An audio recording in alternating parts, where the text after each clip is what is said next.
본 방송 중 나오는 건강 관련 내용은 체질이나 상황에 따라 개인차가 있을 수도 있다는 점 미리 말씀드립니다.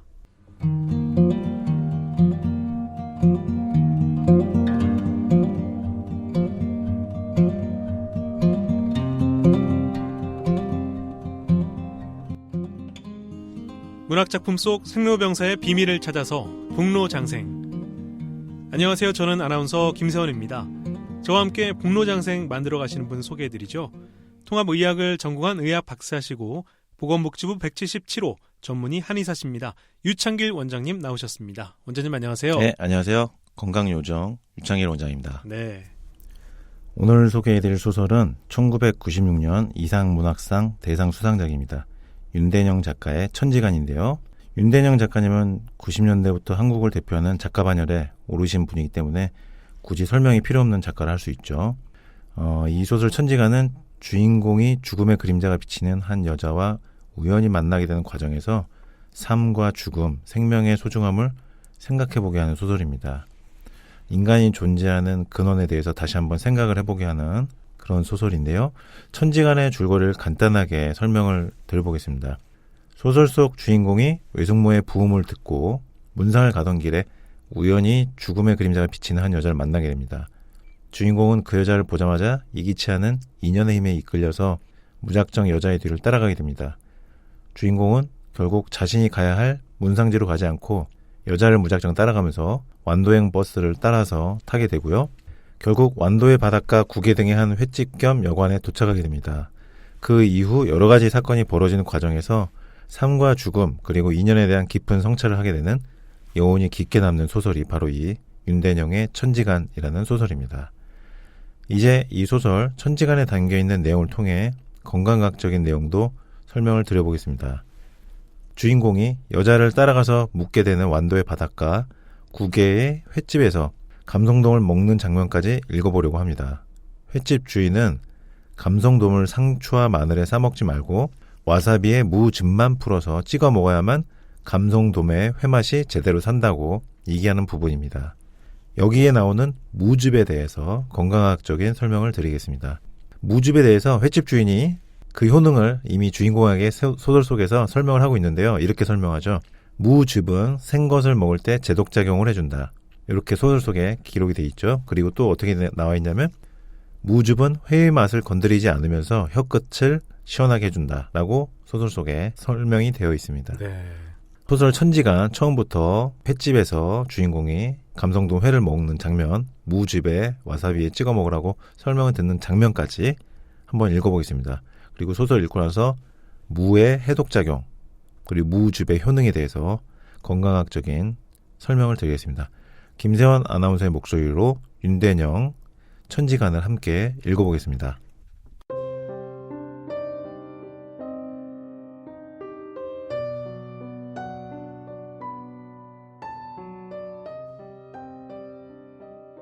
천지간 윤대영. 여기까지 어떻게 왔냐고요?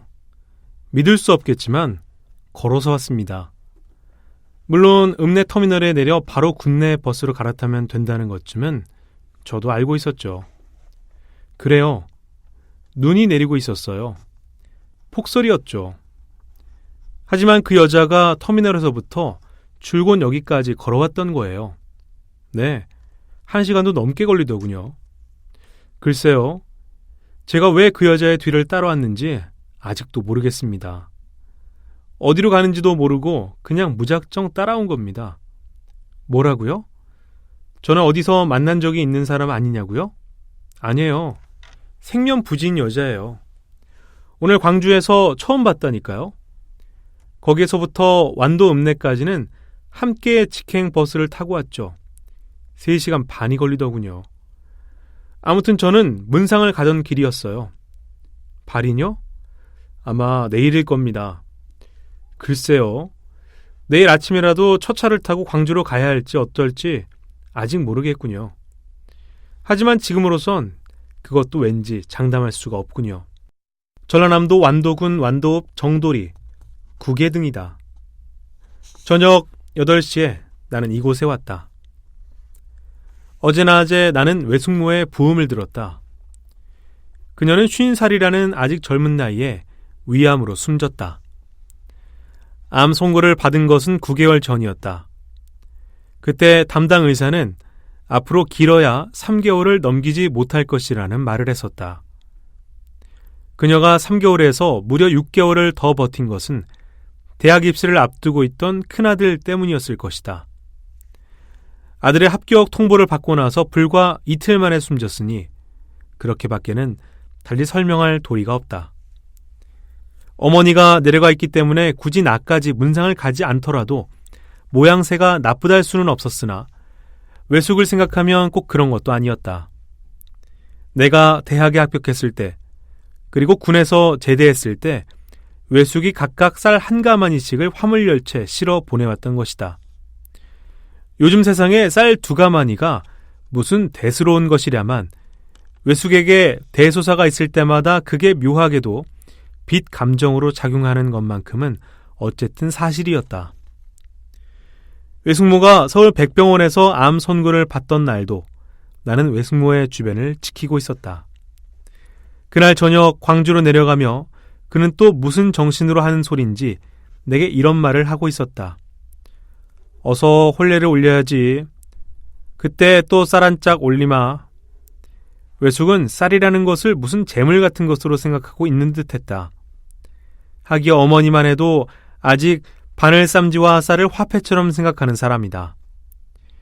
지물포를 하고 있는 외숙은 젊어서 그림 공부를 하기 위해 일본까지 다녀왔다고 한다. 하지만 그가 무슨 이유로 40살까지 잡고 있던 교편과 서양화를 하루아침에 집어치웠는지는 모른다. 다만 백색에 미쳐 있다가 그만 붓을 놓게 되었다는 말을 전에 한번 들은 기억이 있을 뿐이다. 하얀색이 아니고 백색 말이다. 단지 어감 차이밖에는 없다고 생각되는 이 하얀색과 백색을 외숙은 아직도 완전히 다른 색으로 알고 있는 사람이었다. 오전 10시 30분 서울발 광주행 고속버스. 나는 검은 양복에 검은 넥타이를 메고 검은 구두까지 신고 있었다. 누가 봐도 상가에 가는 사람이란 걸 알았을 것이다. 요즘은 굳이 옷차림까지 따져 문상을 가는 사람도 없으려니와 암만 해도 그런 차림을 하고 있으면 어딜 가나 남들의 퀭한 시선을 받게 돼 나도 꺼려하는 편인데 몇 년 전인가 어머니가 우격으로 양복점에 데려가 할 수 없이 맞춘 옷이었다. 언제 무슨 일을 당할지 모른다는 얘기였다. 당신이 수의를 미리 지어 놓았으니 이를테면 나도 상복을 준비해 놓아야 한다는 뜻이었다. 그래도 여간에서는 잘 입지 않지만 아무래도 집안 사람이 상을 당하게 되면 또 갖출 것은 갖추는 것이 좋겠다는 생각이 들어 한두 번 꺼내 입은 적은 있었다. 하지만 검은 양복을 입고 있으면 그때마다 얼굴이 뻣뻣해지는 느낌만큼은 어쩔 수가 없었다. 그 여자를 본 것은 오후 3시쯤이 되어 광주 종합터미널에 도착해서였다. 보았다라는 말은 맞지 않을런지도 모른다. 버스에서 내려 나는 택시 승강장으로 가던 길이었는데 사람들 틈을 비집고 나가다 툭 하고 서로 어깨가 부딪혔던 것이다. 좀 세게 부딪혔던 것 같기도 하다. 순간 여자의 몸이 휘청하니 흔들렸고 이어 아 하는 날카로운 소리가 귓전에 날아와 박혔다. 딱히 해침이라도 당한 듯한 단말마의 소리였다. 얼결에 놀라 돌아보니 노란 바바리 코트를 입은 여자가 미간을 찌푸린 채 손으로 배를 쌓아 쥐고 있었다. 몰랐는데 내 몸이 그녀의 배까지 스친 모양이었다. 곧바로 내 입에서 죄송합니다라는 말이 튀어나왔지만 여자는 들은 척도 않고 곧바로 몸을 추슬러 매표 창구 쪽으로 걸어갔다. 그로부터 약 5분 후에 나는 그녀와 다시 만나게 된다. 가본 사람은 알지만 광주 종합터미널은 직행버스 터미널과 고속버스 터미널이 상가를 사이에 두고 연결돼 있다. 그녀는 고속버스 터미널에서 직행버스 터미널로 가기 위해 상가 보도의 중간께에 있는 택시 승강장을 막 지나치고 있었다. 핸드백조차 지닌 것이 없는 단출한 바바리 차림이었다. 베이지색이 아닌가 싶어 눈여겨보니 역시 연한 노란빛이었다. 누군가 쳐다보고 있다는 것을 알았음인지 승강장 옆을 지나던 그녀가 휘뜩 나를 돌아보았다. 하지만 그것은 어디서나 흔히 있을 수 있는 타인과의 찰나간 마주침에 불과했다. 이내 눈길을 거두고 그녀는 가던 길을 서둘렀다. 조금 전에 서로 어깨를 부딪힌 사람이 나라는 것조차 모르고 있는 듯 했다. 아니, 잠깐 멈춰선 듯도 했지만 거기엔 별 뜻이 없어 보였다. 여자가 나를 바라보고 있음을 깨달은 것은 노란 빛의 잔상이 좀 더 길게 동공에 남아있다 싶어 그녀가 사라진 곳을 눈으로 슬쩍 더듬고 있을 때였다. 그녀는 터미널 입구에 우두커니 멈춰서 있었다. 나와는 한 10여 미터쯤 떨어져 있었을까? 얼마든지 제 시선을 다른 데로 빗댈 수 있는 거리의 유동성 때문인지 그녀는 제법 대담한 얼굴로 나를 주시하고 있었다. 혹시나 싶어 주위를 둘러보았으나 암만 해도 그녀의 눈에서 벗어날 방법이 없었다. 저 여자가 왜 가던 길을 멈추고 나를 바라보고 있는 것일까? 뒤미쳐 내가 검은 양복을 입고 있다는 사실을 깨달았으나 혹시 그 때문이라고 해도 그 바라봄의 순간은 너무 길었다. 내 앞에서 택시를 기다리는 사람은 이제 둘밖에 남아있지 않았다. 넉넉히 1, 2분 후면 나는 택시에 올라 고인의 자택으로 가고 있을 것이다. 또한 30분쯤 후에는 다른 문상객들 틈에 끼어 앉아 화투를 치거나 소주를 마시고 있을 터였다. 이윽고 택시가 내 앞에 와 섰고 때를 같이하여 그녀는 터미널 안으로 몸을 돌려 사라졌다. 그리고 내게 무슨 일이 일어났던가? 나는 택시 뒷문을 열다 말고 돌연 덜미를 잡힌 사람처럼 주춤거리며 뒤로 물러난 다음 직행버스 터미널 입구를 캄캄하게 노려보고 있다가 냅다 가드레일을 뛰어넘어 그녀의 뒤를 쫓아갔다. 그녀의 무표정한 얼굴에서 나는 9개월 전 암 선고를 받은 뒤 외숙모의 얼굴에 드리워져 있던 차디찬 죽음의 그림자를 엿보고 있었던 것이다. 크나큰 당혹감이 천둥처럼 지나가고 나서 그리 길지도 않은 사이에 그녀의 얼굴에 뒤덮이던 적막한 체념의 그림자, 그것은 이미 죽음을 받아들인 자의 모습이라고 해도 좋았다. 그녀는 매표구 위에 붙어있는 차 시간표를 올려다보고 있다가 완도행 표를 끊었다. 처음부터 완도행을 염두에 두고 있었던 듯 별 망설임이 없는 모습이었다. 고속버스는 차가 없거나 있더라도 시간대가 맞지 않아 이쪽으로 온 게 분명했다. 26살 정도? 아무래도 그 이상으로 보이지는 않았다. 스트레이트 퍼머넌트를 한 머리에 목에는 자줏빛 스카프를 두르고 있었다. 그녀는 손목시계를 내려다본 다음 개표구 앞에 주황색 플라스틱 의자에 앉아 3시가 될 때까지 꼼짝도 하지 않았다. 그녀는 뒷전에 누군가와 서성이고 있다는 것을 눈치채고 있었을 것이다. 개표를 하기 직전에 그녀가 짐짓 우연한 얼굴로 뒷전에 서 있는 나를 돌아보았다. 그녀는 알았으리라. 내가 불과 몇 분 전까지만 해도 택시 승강장에 서 있던 사내라는 것을, 그 사내가 갑자기 길을 틀어 지금 자신의 뒤에 와 있다는 것을, 그때 그녀의 눈빛에서 내가 두려움이라든가 경계심 따위를 읽었다면 나는 도로 택시 승강장으로 돌아갔을런지도 모른다. 요컨대 내가 타자라는 사실을 그녀가 조금만 애써 일깨워줬더라면 나는 더 이상 그 자리에 서 있었을 수도 없었을 것이다. 얼핏 당황한 것은 사실인 듯 했으나 그녀는 이내 침착한 모습을 되찾았다. 적어도 방조 혹은 묵인을 뜻하는 그녀의 얼굴 뒤에서 나는 갈피를 못 잡고 못내 허둥거리고 있었다. 이어 부르릉하고 차에 시동이 걸리는 소리를 듣고 있다가 나는 재빨리 표를 끊고 버스에 올라탔다. 반은 무의식적으로 또 반은 체념하는 심정으로 버스에 올라타며 나는 입엔 말로 이렇게 마구 중얼거리고 있었다. 하필이면 나는 검은 양복을 입고 서 있다가 우연찮게도 죽음을 뒤집어 쓰고 있는 여자를 보게 되었단 말이다. 그래도 타인임을 빌미로 애써 외면하고 지나칠 수도 있었겠지. 한데 그녀가 눈에 보이지 않는 생에 대한 저 한 가닥 미련의 줄을 길게 늘어뜨리고 있었다면 뭐? 문상을 가던 길이 아니었냐고? 그래. 죽음 앞에 납작 엎드리러 가다 나는 산 죽음과 서로 어깨가 부딪힌 거야. 아주 오래전에 누군가 내 목숨을 구한 일이 있어. 여자는 중간께 창문 옆자리에 앉아 있었다. 나는 그녀가 앉아있는 곳을 기우뚱하니 지나쳐 맨 뒷자리에 가앉았다. 겨우 10여 명의 승객을 태우고 버스는 곧 출발했다. 버스가 광주를 빠져나갈 때까지 나는 줄곧 눈을 감고 있었다. 어째서 느닷없이 이런 일이 생긴 것일까? 나중에 어머니에게는 뭐라고 둘러댄단 말인가? 어쩌면 검은 양복을 입고 있었기 때문에 생긴 일인지도 모른다. 슬픔이 슬픔을 알아보고 사랑이 사랑을 알아보듯 죽음 또한 죽음과 만나면 별 수 없이 서로를 알아보게 마련인가 보다 하여 길을 가다 보면 예기치 않은 일로 행로가 바뀌는 경우가 있다는 것을 이제 알겠다. 하지만 지금 내가 어디로 가고 있는가는 아무도 모르고 있다. 물론 나 자신마저도.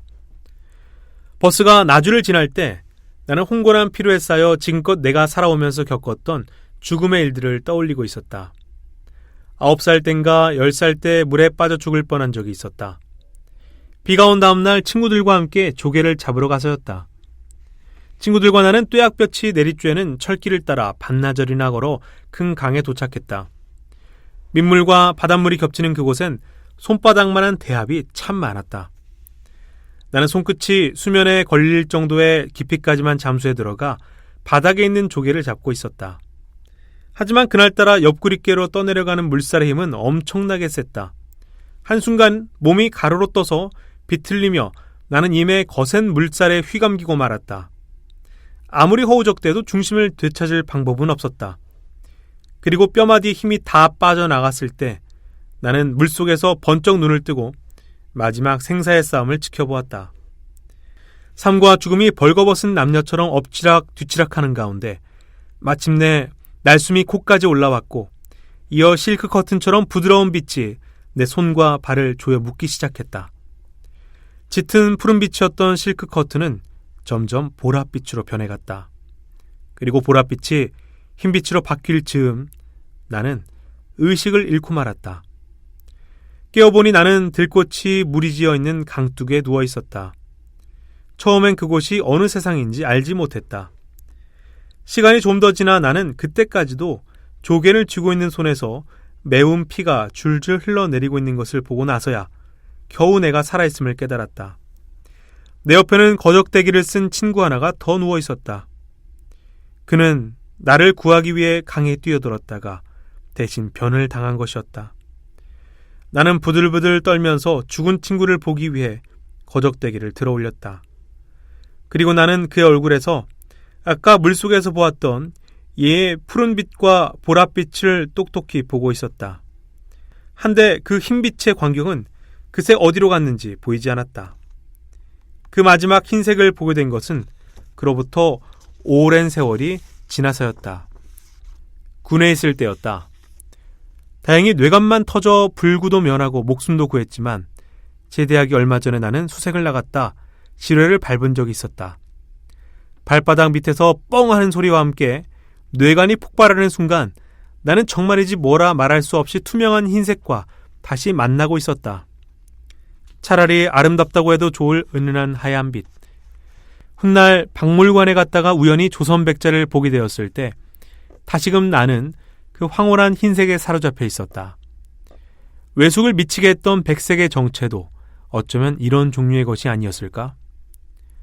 월출산의 한 자락을 보고 있었으니 영암이었을 터였다. 거기서부터 나는 어이없게도 깜빡 잠이 들어 있었다. 쌀랑눈이 내리는 걸 본 것은 나주를 지나 영암으로 가고 있는 도중이었다. 내가 잠에서 깨어났을 때는 어느덧 버스는 해남을 통과하고 있었다. 눈은 그새 한방눈으로 변해 몇 미터 앞도 분간하기가 어려웠다. 버스 안은 저녁처럼 어둑했다. 승객들은 모두 잠을 자고 있는지 행여 소곤거리는 소리조차 한 점 들려오지 않았다. 턱을 들고 살펴보니 그녀는 고개를 모로 틀고 창밖을 내다보고 있었다. 내가 잠들어 있는 동안 혹시 뒤를 돌아보지는 않았을까? 청해진을 지나는 해안도로를 끼고 돌아 버스는 6시가 조금 넘어 완도에 도착했다. 버스에서 내리자마자 나는 매표구에서 광주행 차 시간부터 물었다. 마음이 바뀌어 이제라도 돌아가야겠다는 생각을 하고 있었던 건 아니었다. 다만 내 느낌이 틀려졌을 경우를 생각해 미리 알아놓으려는 것뿐이었다. 막차는 7시 반에 있었다. 도로 사정이 좋지 않은 점을 감안하더라도 막차를 타게 되면 11시까지는 광주로 돌아갈 수 있을 것 같았다. 문상을 가는 시간으로는 그리 늦은 편도 아니었다. 여자는 아까부터 터미널 밖에서 서성이고 있었다. 완도까지 오긴 했으되 어디 갈 데가 없는 사람처럼 택시 운전사가 다가와 뭐라 해도 고개만 가로저었다. 그렇다고 누굴 기다리는 모습이라 할 수도 없었다. 그녀를 사이사이 훔쳐보며 나는 일종의 도박을 하고 있었다. 만약 5분 내에 저 여자가 나를 돌아보지 않으면 그때는 어쨌거나 광주행 버스를 타리라고. 여자도 나와 비슷한 생각을 하고 있었는지 모른다. 잠시 후에 앞길로 지나가는 버스를 눈으로 좇는 척하며 그녀가 먼지가 잔뜩 낀 유리문을 통해 안에 있는 나를 들여다보았다. 이끌리듯 내가 밖으로 나가자 여자는 냉큼 몸을 돌려 발걸음을 옮겨놓았다.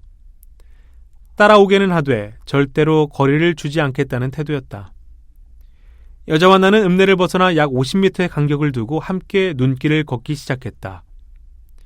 길은 외길이었고 왼편에서 간간히 파도 소리가 들려오는 걸로 미루어 먼데 바다가 누워있는 모양이었다. 여자는 부두로 빠지는 길을 버리고 인가 하나 보이지 않는 산 아랫길로 하염없이 걸어 들어갔다. 나는 상여를 따라가듯 우연히 여자의 뒤를 쫓고 있었다. 그러는 사이에 문득 시간이 지나고 있다는 느낌마저 사라져버리고 어쩌다 뒤를 돌아볼 때마다 깨닫게 되는 것은 내가 지금 어디서 와서 어디로 가고 있는지 모르겠다는 사실뿐이었다. 돌아가기에는 이미 뒤가 너무 멀었고 날은 급히 어두워지고 있었다. 그리하여 여자의 희미한 뒷모습을 붙잡고 따라가는 일 말고는 다른 것은 생각할 수도 없었다. 여자가 왜 차를 타지 않고 그 먼 길을 걸어왔는지 모른다. 어쨌거나 무려 1시간 반을 걸어 정두리에 도착했을 때는 서서히 눈도 그치고 있었다.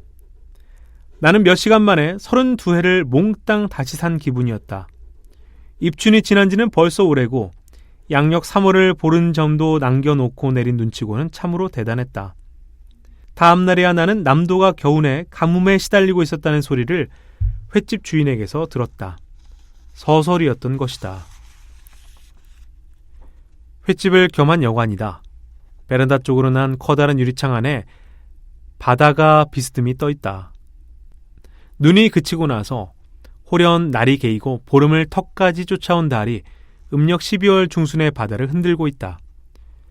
도착하자마자 여자는 곧장 2층 여관으로 올라가서는 지금까지 내려오지 않고 있다.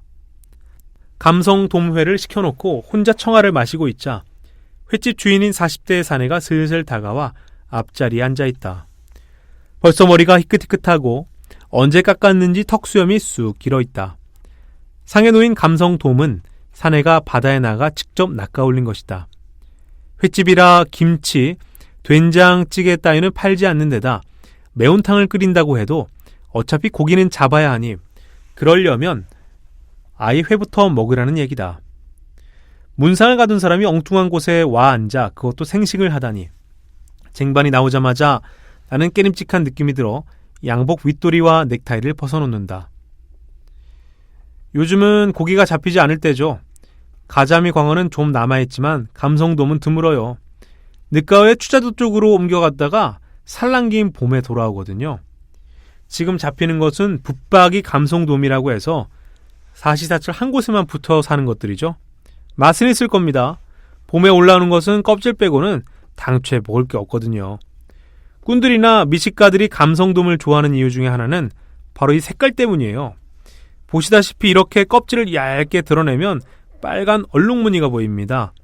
자고로 여기 붙어있는 살을 최고로 칩니다. 시각적으로나 미각적으로나 말입니다. 보세요. 아주 미묘한 색깔이죠? 아직도 무채 위에 누워있는 감성돔의 아가미가 벌쭉거리고 있다. 새삼스럽게 내려다보니 그야말로 살풍경한 모양이다. 산채로 제재 칼질을 당해 아랫도리를 홀랑 벗고 누워있다. 살았다 할 수도 없고 죽었다 할 수도 없이 그렇게. 나는 젓가락으로 사내가 말한 얼룩무늬 부위의 살점을 슬쩍 뒤집어 본다. 미묘한 흰색, 기이한 일이다. 그놈의 흰색을 여기 와서 또 이내 만나게 되다니. 몸서리가 처진다. 나는 짐짓 술을 쓰듯이 그것이 하얀색인지 백색인지를 사내에게 물어본다. 그것까지야 제가 어떻다고 말할 수 있나요? 하지만 머리까지 다 죽고 나면 색깔이 탁해지는 건 사실입니다. 종류에 따라 다르긴 하지만 감성돔은 회를 뜨고 나서 바로 드시는 게 아무래도 좋죠. 시각적으로도 또 미각적으로 말입니까? 그렇습니다. 자, 드셔보시죠. 아니, 상추 마늘에 싸서 드시지 마세요.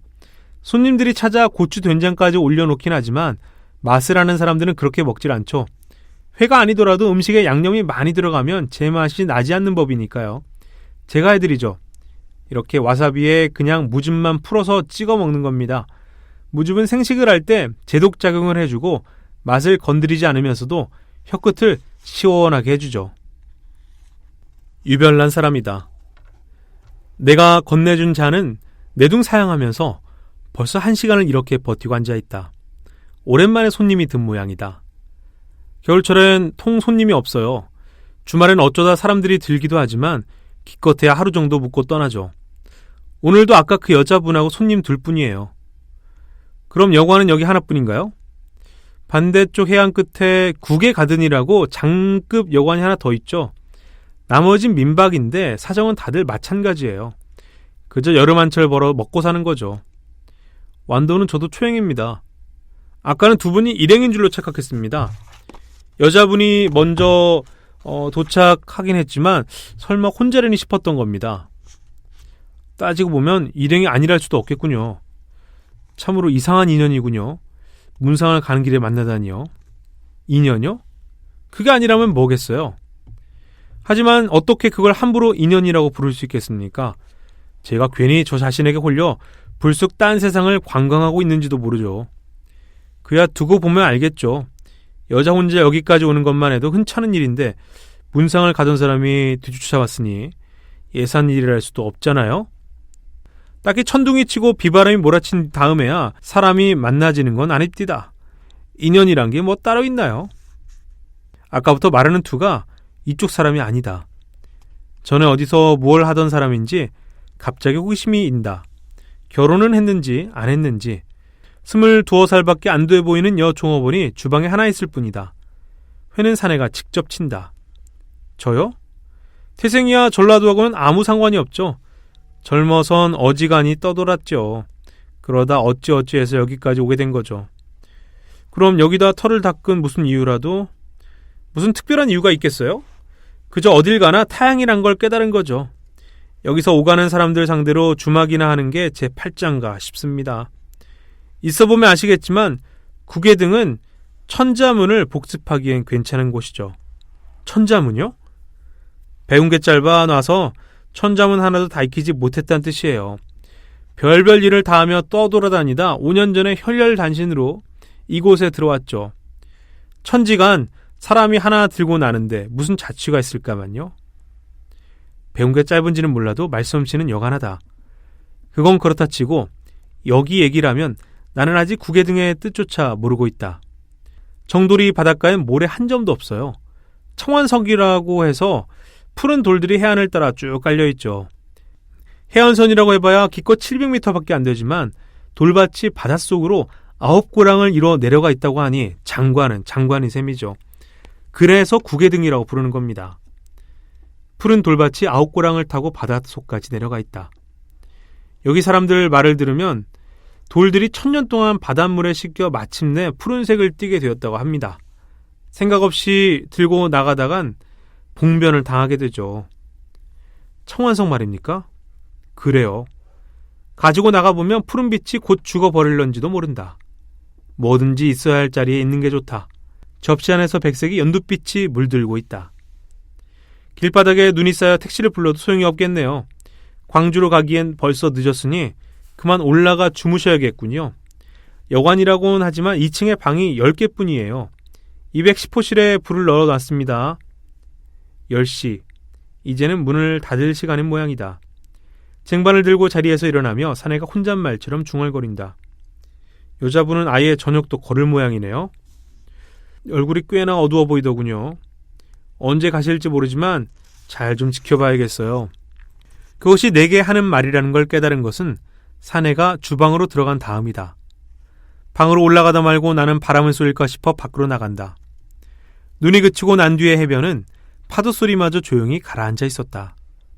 나는 안으로 활처럼 휘어져 있는 해안으로 내려갔다. 수박만한 청완석들은 아래로 내려갈수록 참외만하게, 주먹만하게 작아지더니 물밑역에 이르자 겨우 달걀만해졌다. 무릎 아래로 달빛에 부서진 파도가 은빛 거품을 물고 달겨들고 있었다. 언뜻 뒷전에서 바람이 이는 소리가 들려 돌아보니 방풍림이 달빛 아래에 떨고 있는 게 보였다. 얼마 만에 쳐다본 밤 하늘인지도 모르지만 사금 광주리를 엎어놓은 듯이 그야말로 무진장한 별들이 머리 위에 가득 내려와 있었다. 그리하여 700m의 푸른 돌밭은 왕의 요대처럼 번쩍거리고 있었다. 나는 슬그머니 발을 뻗어 요대 위를 걸어가 보았다. 아랫도리에서부터 푸른 금빛의 무리가 휘황하게 번져 올라왔다. 나는 그 빛에 취해 한동안 바닷속에서 밀려나오는 소리조차 듣지 못하고 있었다. 해안선의 3분의 1점을 걷다가 나는 걸음을 멈추고 바다에다 가만히 귀를 기울이고 있었다. 수많은 조개들이 물가로 몰려나와 자그락거리는 듯한 소리가 규칙적으로 되풀이되고 있었다. 켜로콩을 까부르는 소리? 아니었다. 알고 보니 청완석들이 파도에 휩쓸리며 토해내는 소리였다. 나는 거기다 오래 귀를 열어두고 있다가 잊었던 듯 하늘에 떠있는 달을 올려다보았다. 다시 발걸음을 옮기며 나는 천자문을 베끼는 투로 옛날 어른들에게서 들었던 이야기를 읊조리고 있었다. 하늘은 커다란 천막인데 북두칠성을 못 삼아 걸려있네. 별은 독수리, 사슴, 곰의 모양을 하고 하늘 여행을 하네. 국에 가든 아래까지 와서 나는 내가 걸어 나온 횟집을 돌아보았다. 2층 여관방 하나에 불이 들어와 있었다. 오늘 밤은 더 이상 아무도 들지 않으려는 모양이었다. 여자는 저녁도 거른 채 지금 무얼 하고 있는 걸까? 아니 도대체 무슨 생각을 하고 있는 것일까? 횟집 주인의 말이 아니더라도 이제는 돌아가 여자 옆에 있어야 하리라. 바다에서 돌아와 아까 주인 사내에게서 받은 열쇠를 꺼내보니 여자가 들어있는 바로 옆방이었다. 잠시 고개를 갸우뚱거리다 나는 소리를 죽여 210호실의 문을 열고 안으로 들어갔다. 벽에 귀를 대보았지만 옆방에서는 아무 소리도 들리지 않았다. 불을 켜둔 채 잠이 든 것인가? 새벽 2시쯤 여자의 장기침 소리를 듣고 나는 겨우 잠이 들었다. 잠에서 깨어난 것은 멀리서 누가 통곡하는 소리를 들은 때문이었다. 부스스 눈을 뜨니 새벽 6시였다. 옆방은 조용했다. 나는 창문을 열고 아직도 어둑한 밖을 두리번거렸다. 금세 쏴 하는 파도 소리와 함께 웬 여자가 통곡하는 소리도 한결 가까이 들려왔다. 달빛은 희미하게 식어가고 있었다. 그 때문에 돌밭은 철조망 속의 지뢰밭처럼 음산해 보였다. 한동안 문을 열어둔 채 누워있다가 나는 옷을 걸치고 밖으로 나갔다. 혹시나 싶어 209호실의 문에 조심스럽게 귀를 갖다 댔으나 기척이 없기는 마찬가지였다. 2층 계단을 다 내려와서야 나는 그게 통곡하는 소리가 아니라 웬 소리꾼 하나가 새벽에 나와 목을 다듬고 있는 중이라는 걸 알았다. 어제 횟집 주인한테서 소리꾼이 내려와 있다는 얘기는 듣지 못했다. 흘끗 209호실의 창문을 올려다보니 그때까지 불이 켜져 있었다. 소리가 들려오고 있는 곳은 돌밭 위에서 가로로 바다를 내려다보고 있는 방풍림 아니었다. 나는 돌밭 모서리를 타고 소리가 나는 곳으로 기우뚱기우뚱 발걸음을 옮겼다. 허나 막상 숲으로 들어가니 오리무중인 격이었다. 어디로 가나 이쪽이 저쪽이고 저쪽이 이쪽 같아 미로 속을 헤매기나 마찬가지였다. 그런데다 눈 속에 발이 푹푹 빠지고 마른 가지들이 때없이 얼굴을 스치고 찌르는 바람에 여기저기로 신경이 뜯겨 나가는 듯했다. 안 되겠다 싶어 나는 무조건 일직선으로 숲을 벗어난 다음 다시 소리가 나는 곳을 더듬어 들어가기로 했다. 수수께끼라도 풀듯이 하며 나는 한참 후에야 숲 뒤편으로 간신히 빠져나왔다. 새벽 들판이 안개를 말아 올리며 눈앞에 희끄무레하게 자빠져 있는 게 보였다. 먼 마을의 불빛들이 들판 끝에서 반딧불처럼 몇 개 깜빡이고 있었다. 이쪽에서 보니 여기저기에 숲으로 질러 들어가는 길이 나 있었다. 길만 놓치지 않는다면 소리꾼을 찾아내는 것은 그리 어려운 일도 아닐 성 싶었다. 나는 다시 숲을 질러 들어갔다. 소리가 가까워진 곳에서 나는 가만히 걸음을 멈추고 얼마간 여자의 목신가락에 취해 있었다. 학교에 다닐 때 잠시 판소리에 귀를 판 적이 있으나 이제나 저제나 판소리 5마당조차 다 꿰지 못해 뜻까지 알 리 없었고 통성인지 수리성인지 하는 그 소리를 훔쳐 듣고 있자니 나까지 마음이 애절하게 뒤틀렸다. 뒤미쳐 상스러운 호기심마저 잃어 딱히 얼굴을 보고야 말겠다는 생각이 들었다. 나는 소리만을 염두에 두고 도둑고양이처럼 나무들 사이를 살금살금 비집고 들어갔다. 그리고 약 30여 미터쯤 앞까지 갔을까? 갑자기 소리가 뚝 끊어져 나는 반사적으로 걸음을 멈췄다.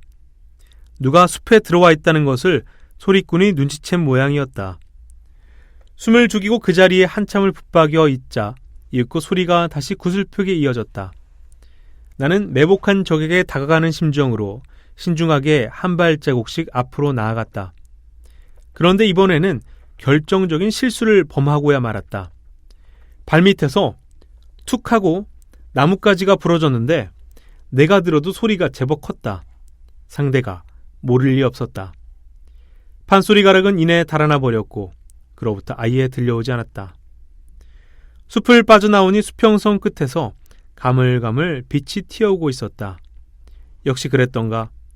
옆방 여자가 파도가 밀려들고 있는 돌밭에 등을 돌린 채 우두커니 서 있다가 간밤에 내가 걸었던 요대 부분을 밟고 영안으로 돌아가고 있었다. 나는 거칠한 턱을 쓰다듬으며 방으로 돌아가면 거울부터 봐야겠다는 생각을 하고 있었다. 새벽 바람을 맞아선지 몸이 으스스 떨려왔다. 여자가 1층 창가에 앉아 아침을 먹는 동안 나는 얼굴을 씻고 나와 할 일 없이 돌밭을 거닐고 있었다. 얼굴로 내려오는 머리칼이 간간히 귓바퀴로 걷어올리며 여자는 아주 천천히 식사를 했다. 베란다에선 횟집 종업원인 여자가 붉은 스웨터를 입고 나와 정성껏 유리를 닦고 있었다.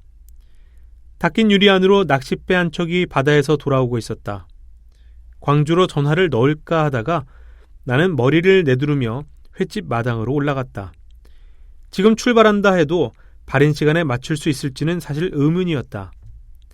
내가 유리문을 밀고 안으로 들어가 자리에 앉자 주인 사내가 물이 뚝뚝 떨어지는 낚싯대를 들고 돌밭을 올라왔다. 유리를 닦던 여자가 어제 내가 먹다 남긴 감성돔 매운탕을 내왔다. 그러나 입안이 깔깔해 공깃밥으론 영 숟가락이 내밀어지지 않았다. 주인 사내가 휘 문을 밀치고 들어오며 우렁우렁한 목소리로 아침 인사부터 했다. 두 분 모두 새벽잠이 없으시군요. 새벽잠이 없다니. 제기랄. 사내가 고봉밥을 내오며 자기도 끼니 전이라며 이물 없이 식탁에 마주 앉았다. 입질은 좀 있었습니까? 할 말이 없어 나는 물고기 소식이나 물었다. 영 시원찮아요. 내일은 갯바위에 붙어 있어야겠어요. 그래, 광주로 올라가실 생각인가요? 나는 숟가락을 입으로 가져다가 말고 사내의 얼굴을 물끄러미 건네다 보았다.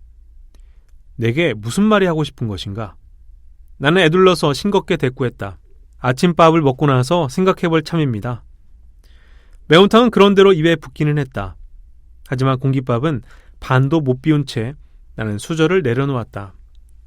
물컵을 입으로 가져가며 나는 사내에게 불어 심상한 투로 물었다. 혹시 소리하는 여자가 아닐까요? 누구요? 어제 함께 온 여자분 말입니까? 내가 고개를 주걱거리자 사내가 젓가락 든 손을 휘휘 내저었다. 아니에요. 소리꾼들은 따로 있어요. 고수까지 합쳐 한 5-6명 되는가 봅디다. 지난 겨울에 내려와서 국외 가든에 든 지 벌써 3개월째예요. 100일 동안 머물겠다는 소리를 들었으니 이제 떠날 때가 된 것 같군요. 동백꽃이 피는 걸 보고 가겠다는 말이었으니까요. 동백꽃이 필 때. 어쨌든 소리하는 여자는 아니라는 얘기다. 쓸데없이 새벽부터 숲을 헤매고 다녔다. 여자분이 방에서 내려온 건 손님이 밖으로 나가고 난 다음이에요. 한 30분 뒤였죠 아마? 어떻게 그걸 알고 있죠? 사내는 바다에서 낚시를 하다 여자와 내가 여관에서 내려오는 것을 보고 있었다. 그 말을 듣고 있으니 왠지 묘한 느낌이 들었다. 그러고 나서 지금부터 어떻게 할까 궁리 아닌 궁리를 하며 풀린 눈을 바다에 던져두고 있는 사이 사내가 넌지시 말을 던져왔다. 실은 저 여자분을 언젠가 한번 본 듯합니다. 나는 바다에서 눈을 거두고 사내를 마주보았다. 암만 해도 여기 구계등에 왔던 사람 같아요. 그렇다면 한번 물어보시지 그랬어요. 어디서 온 사람인지도요. 손님한테 그런 걸 물을 수는 없는 노릇이죠.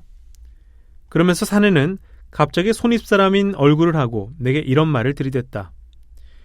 지금 광주로 가실 생각이 아니라면 조금만 더 있어 보시지 그래요. 실은 저 여자분을 두고 하는 말인데 제 느낌으론 그래봐야 하루 이틀 같으니까요. 오늘 내일이라고 해봐야 토요일 일요일 아닙니까? 왜 저한테 그런 말씀하시는 거죠?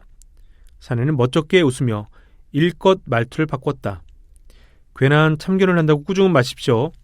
다만 구할 수 있으면 구하는 게 좋겠다는 생각이 들어서요. 내가 오락가락하는 얼굴을 하고 있자 사내가 다시 툭 밀고 들어왔다. 밤새 제대로 못 주무신 것 같은데 올라가 푹 쉬세요. 대낮에 무슨 일을 저지르게 하겠어요. 역시 그렇게 보신 건가요? 사내가 말없이 고개를 끄덕거렸다. 하긴 나도 구해진 목숨이다. 더욱이 새빨간 목숨으로 구해진 목숨이다. 방으로 올라오다 나는 여자와 2층 복도에서 맞닥뜨렸다. 여자는 밖으로 나가고 있는 중이었다. 그로부터 오후 2시까지 나는 잠에 깊은 나락으로 떨어져 있었다.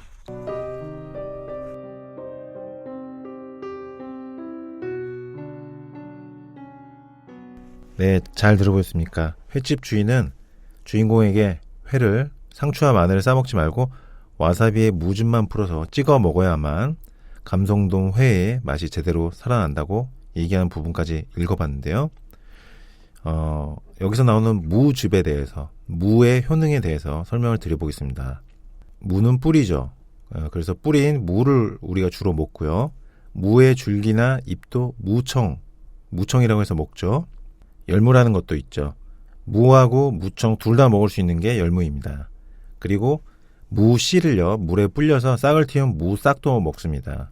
무씨를 한의학에서는 나복자라고 하는데요. 나박김치에서의 그 나박, 앞에 두 글자 나박이 바로 이 나복자라는 한약재 명에서 유래한 것으로 추정이 되죠. 그러니까 나복자의 나복에서 나박으로 변한 거죠. 네. 그 나박김치가 무가 썰어서 동동 떠 있잖아요. 네네. 그 나박김치죠. 그게 무기 때문에 무가 한약재 이름으로 나복자이기 때문에 나복자에서 나복이 나박으로 바뀐 거죠. 그렇다면 무씨, 나복자의 효과를 말씀드려 보겠습니다. 나복자, 무씨는요, 각종 독을 풀어주는 해독작용이 일단 있습니다. 그리고 소화흡수를 촉진시키는 작용이 있고요. 그러니까 결국 소화 및 해독작용을 위한 한약 처방에 무씨, 나복자가 아주 자주 들어갑니다. 그래서 실제로 한의사들이 사용하는 한약 처방에 무씨, 나복자가 아주 많이 사용되고요. 그러니까 상용 한약재 중에 하나입니다. 나복자, 즉 무씨를 주제로 발표된 논문을 한 편 소개해드려 보겠습니다. 등복강압편이라고 하는 5글자로 이루어진 한약 처방인데요. 여기에 나복자가 들어가는데요. 무씨가 주성분인 한약 처방이 바로 이 등복강압편입니다. 등복감압편에서 등은 조구등이라는 한약재의 등을 따온 거고요. 등복에서 복은 나복자에서 복을 따온 겁니다. 그래서 조구등과 나복자, 그러니까 조구등과 무씨로 이루어진 이 한약 처방은 그 생물학적 기전을 통해서 혈압을 낮추는 효과가 있다고 이 논문에서 밝히고 있어요. 즉 무를 꾸준히 먹으면 또는 무씨를 꾸준히 먹으면 혈압이 내려가는 효과가 있다는 것을 알 수가 있죠. 또 무에 함유된 몇 가지 성분들이 있는데요. 무에는 탄수화물을 소화시키는 효소 디아스타제가 많아서 동치미 국물을 마시면 체했을 때 소화가 되면서 체기가 내려가죠. 그리고 생각해보면 치킨 먹을 때도 고구마 먹을 때도 늘 무를 같이 먹죠. 그게 다 무의 소화작용이 강력하기 때문입니다. 그리고 한약 복용할 때 무 먹지 말라는 이야기를 들어보셨을 텐데요. 무의 해독작용과 소화작용이 워낙 강하기 때문에 나온 이야기입니다. 술, 담배 많이 하신 분들이 자신의 몸을 해독하기 위한 음식으로 무가 참 좋습니다. 무에는 카탈라제 성분이 들어있어서요. 과음으로 발생한 아세트알데히드를 분해시켜주고요. 해독작용을 하는 거죠. 그래서 이 소설에 나온 것처럼 생선회에 무를 곁들여서 먹는 것은 참 좋은 조합입니다. 생선회를 먹고 나서 탈이 나는 것을 미리 예방해 줄 수 있는 것이 바로 무인 것입니다. 이 소설에서 무즙에 대해서 횟집 주인은 이렇게 설명하고 있죠. 무즙은 생것을 먹을 때 제독작용을 해주고 회의 맛을 건드리지 않으면서 혀끝을 시원하게 준다. 본초 강목이라는 한의학 의서에는 무즙에 대해서 이렇게 기록이 되어 있습니다. 해독작용이 강하고 소화를 잘 되게 한다. 무즙은 생선회를 먹을 때 생선회의 맛을 살리면서도 생선회로 탈이 날 수 있는 것을 예방해주는 음식이다. 이렇게 보시면 되겠습니다. 그래서 이 소설 속에서 감성돔회에다가 무즙을 찍어 먹는 것은 상당히 일리가 있는 조합입니다.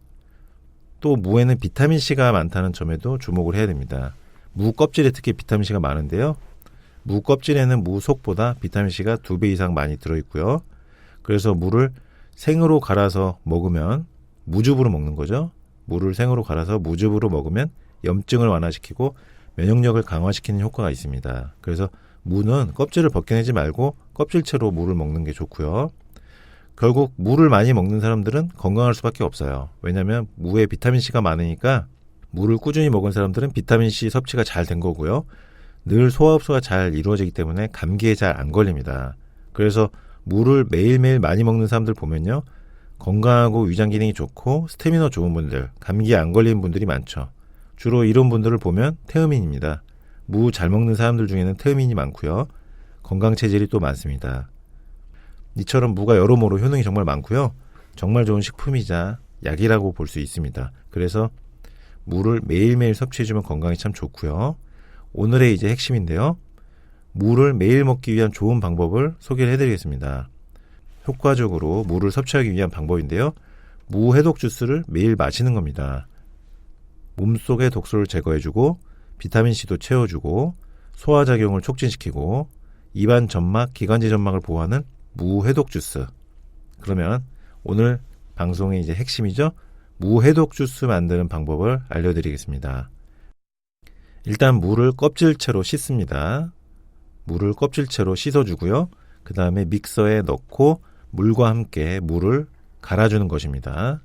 이렇게 물과 함께 물을 넣어서 갈아준 다음에 갈아진 상태에서 레몬즙 여러 방울을 기호에 맞게 떨어뜨려 주고요. 이 상태에서 그대로 마시면 되니까 아주 간단하죠.